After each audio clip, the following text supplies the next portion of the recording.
Vagabond, bonjour. Là maintenant je suis à La Réunion, qui est une île française située à l'est de Madagascar dans l'océan Indien. Et j'avais envie de vous donner 5 choses que vous ignorez sur cette île. On commence tout de suite avec le premier point, le melting pot. Le lourd passé esclavagiste de l'île Intense a donné naissance à un mélange cosmopolite qu'on retrouve sous plusieurs facettes. Le métissage de la population provient de 10 pays différents répartis sur 3 continents. La colonne vertébrale de cette société est la langue créole, créée par les esclaves pour communiquer entre eux sans que les maîtres ne puissent les comprendre.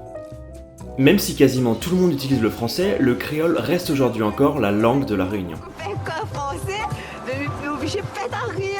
Cette richesse se retrouve aussi dans la cuisine créole, qui nous fait doucement penser aux plats asiatiques et indiens avec les samoussas, l'utilisation omniprésente de riz, les épices utilisées à profusion ou encore les aliments cuits à la vapeur comme le bouchon. Qui dit plusieurs cultures et coutumes dit aussi plusieurs idéaux, ce qui va enclencher notre deuxième point.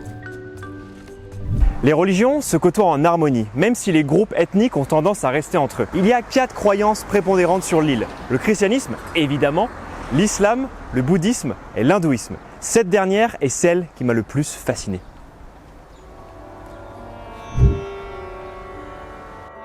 Il existe plus de 30 millions de dieux dans la religion hindoue, mais seule une dizaine de dieux sont représentés et vénérés. Les 3 principaux dieux sont Brahma, Vishnu et Shiva. Je ne suis pas le mieux placé pour parler de religion, mais j'adore les couleurs et les formes que prennent les temples tamouls de la Réunion. Celui-ci, par exemple, encastré entre 2 maisons, est assez exceptionnel. Ou encore celui-là, situé à Saint-Pierre, tout bonnement impressionnant. Notre prochain point va rendre vos yeux encore plus étoilés. Cette île est née de l'émergence du Piton des Neiges, ancien volcan sorti des flots. En s'affaissant, ce vieux cracheur de feu a créé 3 cirques magnifiques qui répondent aux noms de Mafat, Salazie et Silaos. Un cirque, si vous ne le saviez pas, ce n'est pas seulement des clowns qui font pui-pui sur les tigres blancs, mais c'est aussi un amphithéâtre naturel de parois abruptes. Dans ces cirques, on trouve des sentiers de randonnée, des forêts, des cascades, des paysages à couper le souffle ou des villages perdus.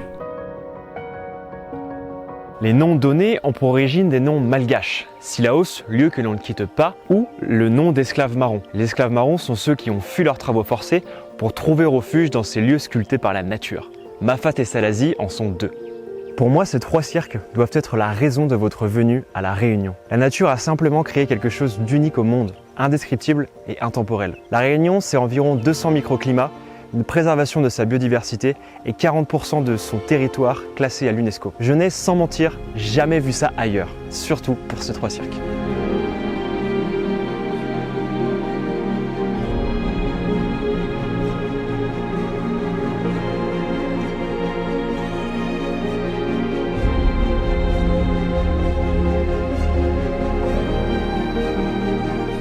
S'il y a bien quelque chose de tout aussi impressionnant, mais moins naturel, c'est l'histoire du facteur de Mafat.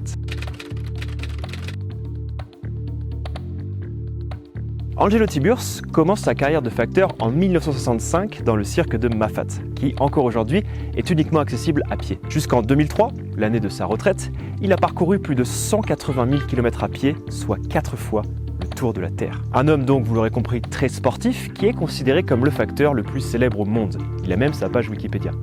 Néanmoins, étant donné que personne n'a voulu reprendre son travail, il est maintenant remplacé par des hélicoptères.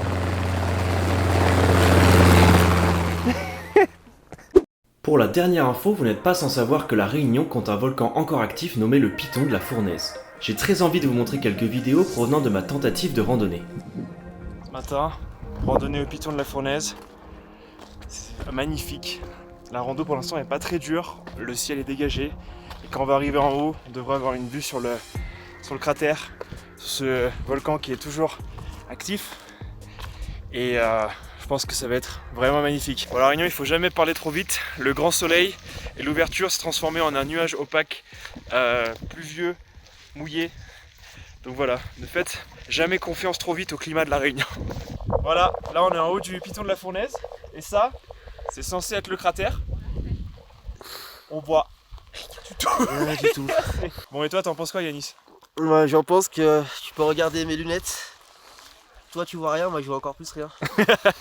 On n'a effectivement rien pu voir du cratère, mais là maintenant je suis sur une coulée de lave datant de 1977, la première éruption hors enclos du XXe siècle. Celle-ci peut se vanter d'avoir une histoire intéressante, notamment liée à cette église qui est derrière moi.